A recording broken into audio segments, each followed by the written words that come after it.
relação com o campus é muito próxima, né? E todos os meus irmãos, meus tios, minha avó, meus tios-avós, né?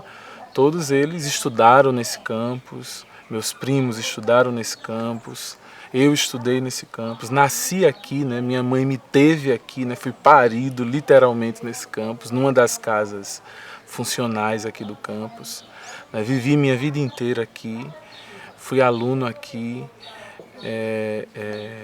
brinquei aqui nessas terras, então sempre tive uma relação muito próxima aqui.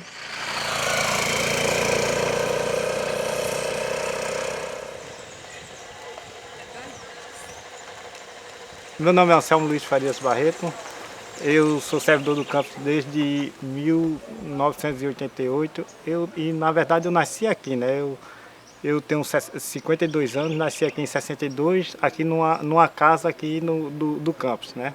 Meu pai foi servidor daqui, meu pai trabalhou 37 anos aqui, era carpinteiro e a minha infância todinha foi dentro do campus, eu nunca saí daqui para nada. A partir de 8 anos de idade, eu ajudava meu pai, finais de semana, ajudava meu pai aqui nas tarefas da instituição. Eu sou muito feliz de trabalhar aqui. Eu pretendo morrer aqui dentro, na casa que eu nasci. Não quero nem se eu pudesse nem me aposentar, eu me aposentava. Ia ficar aqui sempre, porque aqui é minha vida. Aqui é minha vida, onde eu tenho meus filhos, meus netos. E espero que seja sempre assim. O meu bisavô tem uma história bem interessante, porque ele é um dos fundadores e ele trabalhou 50 anos nesse campus, sem tirar férias e sem ter nenhum registro de faltas. Aí eu digo que eu pretendo seguir o exemplo do meu bisavô. Não de trabalhar 50 anos sem tirar férias, né? Mas seguir o mesmo exemplo de idoneidade e de amor ao serviço público, né? O que ele prestou de serviço público a esse campus, né? De dedicação a esse campus, que na época ainda não era o IFPE, né? Era o Patronato Agrícola e o Colégio Agrícola, a Escola Agrotécnica, todos os nomes que recebeu ao longo desses 90 anos. Na realidade, o Instituto, não é, Campos Barreiros, ele se inicia ainda com uma outra denominação. Não é? Era um patronato agrícola. Esse patronato ele foi instituído através de um decreto presidencial em 1923. Não é? E em 24 foi concluído a primeira etapa das primeiras salas de aula do patronato. É bom lembrar que esse patronato ele não foi criado dentro do território da cidade de Barreiros. Esse patronato se iniciou em Tamandaré, hoje atual município de Tamandaré, que na época era distrito do município de Rio Formoso. E o patronato ele servia mais como um espaço de correção, não é? Para os chamados desfavorecidos da sociedade na época, né? Principalmente o conjunto da parcela formada pelos adolescentes. Então aqueles adolescentes vindo dessas camadas mais pobres, né, eles encontravam exatamente no patronato o espaço em que eles pudessem ali ter um aprendizado, não é, de algum ofício, de alguma atividade para inserir no mercado de trabalho na época. Curioso é que ao longo dos anos, apesar da vocação ser agrícola, outros cursos eram ministrados aqui, né? Celeiro e sapateiro, houve uma época que havia uma escola de economia doméstica aqui, né? No patronato agrícola havia uma escola de economia doméstica que era só meninas estudavam, né? Hoje a gente tem o programa Mulheres 1000, que tem uma proposta totalmente diferente da escola de economia doméstica que havia na época, né, nos anos 60, anos 50, que era criar, né, educar a mulher para ser a dona de casa, para ser a mãe, né, a cozinheira, que lavava, que passava. Era uma outra proposta, né, de educação. Uma imagem da sala de aula da época, bem diferente, né, dos alunos de hoje, dos professores de hoje. Então, esse patronato, ele funcionou de 24 até 1941, não é? Foi quando ocorreu a transferência aqui para esse local onde hoje nós estamos estabelecidos, né? Aqui funcionava uma fazenda, a Fazenda Sapé, e essa fazenda ela passou por um processo de desapropriação. Inicialmente essa desapropriação ela foi feita pelo município, não é? Mas que após essa desapropriação, a escola foi estabelecida dentro desse território, não é? Que tem aproximadamente 430 hectares de terra. Esse mais ou menos é a área, não é, oficial do nosso território, 430 hectares. E em 47, né, a escola deixa de ser um patronato e aí ela começa a iniciar como escola agrícola. E aí vem em 47, né, quando há já o processo de redemocratização do país, né, a Segunda Guerra ela tem acabado, isso também vai favorecer, né, um processo de melhor discussão sobre os direitos, né, e a educação vai entrar dentro desse contexto. E em 47 é quando ela recebe o nome de Escola Agrotécnica. Aí ela já vai ter já um formato dentro de todas aquelas transformações ocorridas já no período de Vargas anteriormente. Inicialmente a escola era vinculada ao Ministério da Agricultura, por conta dessa relação que ela tinha com a ideia da atividade agrícola, mas posteriormente com a criação do MEC ela passa a pertencer ao MEC. Bem, 64 vai ser um outro momento, né? Um momento de ruptura da democracia, não é? A escola também vai sofrer com isso, porque naquele momento a escola ela entrava naquele programa, né, do governo federal no sentido de ampliar, né, os espaços, né, e o acesso, principalmente às comunidades mais pobres. E aí entra um fato interessante aqui na escola, que é o momento em que a escola é aberta à noite para os filhos dos trabalhadores rurais, para os filhos dos cortadores de cana, para que eles possam aprender a ler e escrever, não é? Que era um máximo naquele momento que, aliás, o mínimo que poderia o trabalhador rural ter direito, que seu filho soubesse escrever e ler para não fazer aquilo que eles faziam na hora de receber, que era colocar o dedo lá na bucha e não assinar apenas com a digital lá, né? O dedo. Mas aí ele queria que o filho assinasse o nome, mesmo que fosse cortando cana, mas quando fosse receber o seu dinheiro, cortasse cana. E aí o que é que vai acontecer?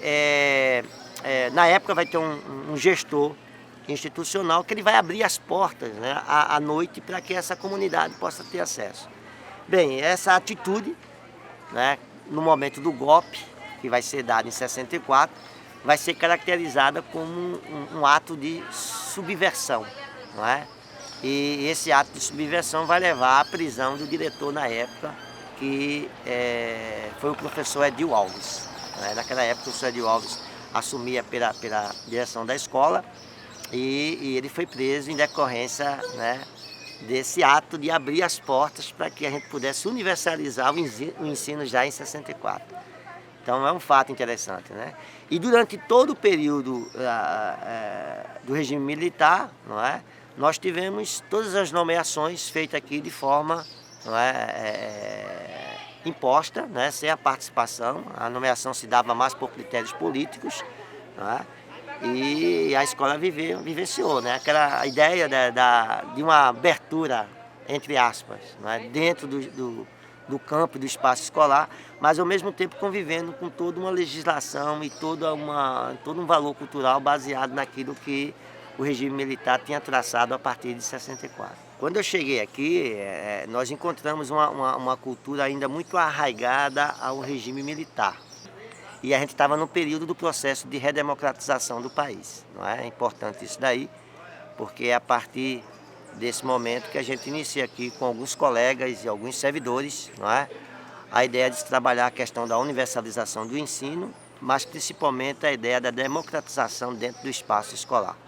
Então, foi um momento difícil, mas um momento prazeroso, porque fez com que hoje a gente chegasse o que é, não é, a educação dentro da rede federal de ensino, né, com a criação dos institutos, a ampliação das vagas e, consequentemente, aquela luta da universalização, ela fez com que realmente ela ocorresse de forma concreta.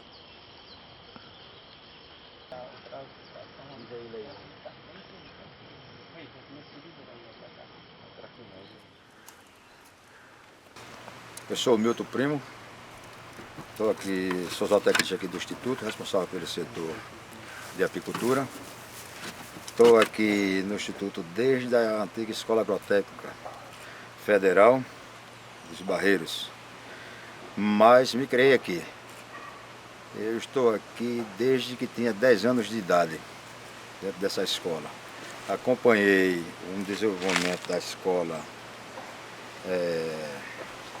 a passagem de aprendizado para a escola agrotécnica, para o colégio agrícola e até chegar no instituto.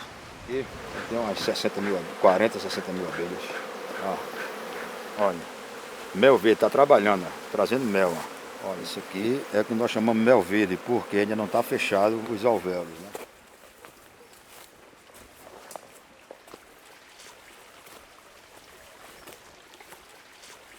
O setor de fruticultura, ele busca hoje atender a sociedade local, né, a agricultura familiar, ensinando aos nossos futuros técnicos e agroecólogos as técnicas e tecnologias voltadas à produção, com foco na agricultura familiar. Mas por que a agricultura familiar? A agricultura familiar é o potencial da nossa região. Estamos inseridos em um ambiente, né, de reforma agrária, onde os grandes latifúndios foram divididos em parcelas de menor tamanho, e essas parcelas ela tem aquela característica mesmo de agricultura familiar. Aí quando você começa a perceber o ambiente, você percebe que está aqui o que eles chamam de SAF, que é um sistema agroflorestal pequeno. A escola agrícola, ou campus como é atualmente, ela produz técnica em agropecuária, produz o tecnólogo em agroecologia. Esse é o nosso produto, a gente não vende goiaba. E às vezes a pessoa tem aquele pensa, não, eu preciso produzir. Você já está produzindo técnicos profissionais, né? E aí tudo que vocês estão vendo aqui tem a participação do aluno. E esse modelo aqui é o que eu digo, você pode transpor para a realidade de um agricultor. Porque isso aqui faz diferença na vida dele. Você pode agregar renda à família. Então, eu acho isso muito importante, que às vezes é uma coisa que a gente falha. Você tem tanto conhecimento, mas você não consegue transformar esse conhecimento em coisa útil para a vida do agricultor, né?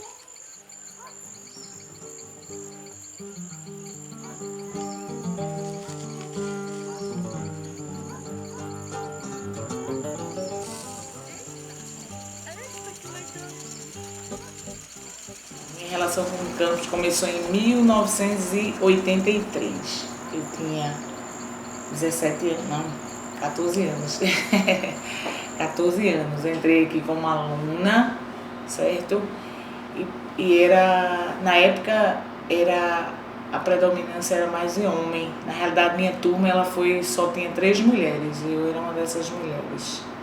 Foi uma experiência enriquecedora, porque nós tínhamos assim, experiência de vivência, de pessoas de estados diferentes, cidades diferentes, até assim, comportamento, eu diria até certas culturas, né? Que até na época a gente estudava até com índio. Eu estudei com índios que vieram da FUNAI. Minha turma tinha índios. Então foi enriquecedor. E nós tínhamos assim um tipo diferente de hoje, do formato de hoje. Que até o lema era fazer para aprender, aprender para fazer. Era esse o lema da antiga escola agrotécnica, né? Que hoje pode ter esse lema, mas não é. A gente tinha que fazer para poder aprender, né? E para aprender, para no futuro como técnico, saber ensinar, porque a gente fazia, botava a mão na massa. Eu achei assim, para a escola, eu creio, né? Quem não acredite nisso. Mas eu acredito que foi bem melhor para a escola agrotécnica ela ser incorporada ao Instituto Federal. Em tudo, em controle, em aquisições, em mudança, em questão de controle de ensino, né? Que nós somos ligados à reitoria e na reitoria existem pessoas mais preparadas na área de ensino, no sentido de doutor em educação, essa parte aí que a escola era estacionária, né? Nessa parte aí de tudo, de relação de aquisições. E foi, para mim, eu acho Eu acho que foi bem mais vantajoso para o campus, porque eu creio, inclusive, que se o campus não tivesse incorporado ao Instituto, hoje eu creio que ele estava morrendo. Não ia para muito longe, não. Teve problemas, já teve, né, problemas. E graças à incorporação do Instituto, ele conseguiu acelerar um pouquinho. Está indo um processo lento, porque ficou meio estacionado um tempinho, né? Quando eu cheguei aqui em 2010 como professor, era uma outra instituição. Além da questão do ensino, também havia essa questão da produção, mas fortalecido pela pesquisa e pela extensão. Essa foi a grande diferença entre a antiga EAFB, Escola Agrotécnica Federal de Barreiros, e o Instituto Federal de Pernambuco. Foi que a educação ficou baseada nesse tripé, do ensino, da pesquisa e da extensão. Nós temos ultrapassado as nossas fronteiras com a extensão rural, especialmente, com o turismo muito forte, nos assentamentos. Isso tem nos deixado muito felizes, e a pesquisa também. Então isso fortaleceu bastante a educação do IFPE. Isso me impressionou muito, nos deu até um status de universidade. A ciência, para mim, é apaixonante, porque eu não sabia nada sobre a ciência, sobre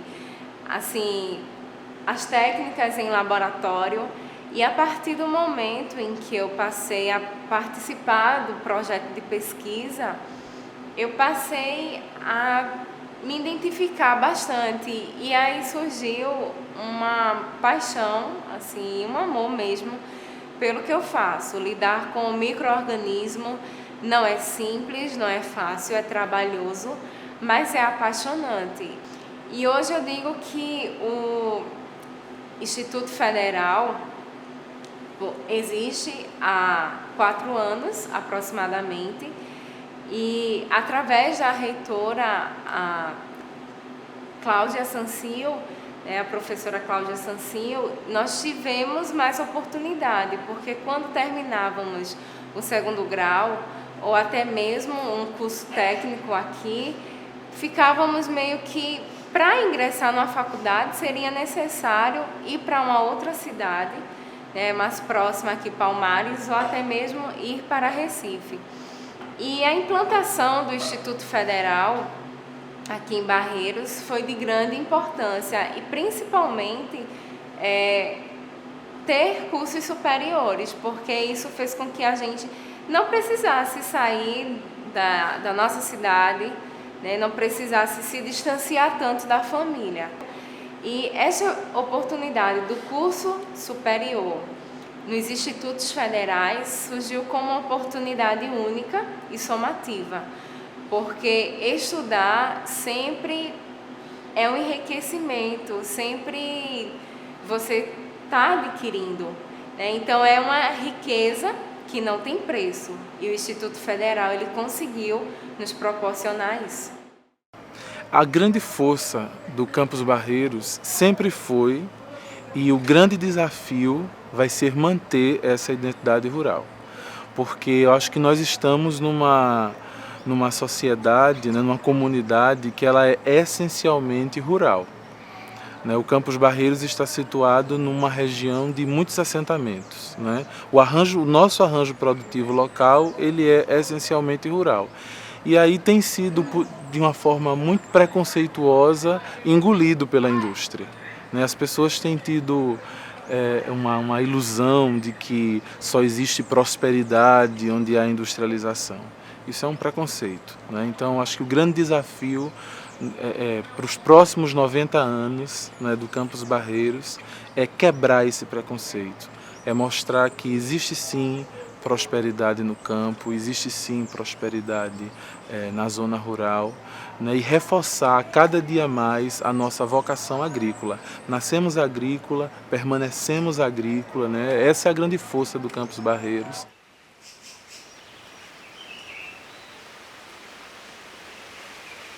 Para mim, a alegria é imensa de estarmos comemorando os 90 anos desta Casa de Educação.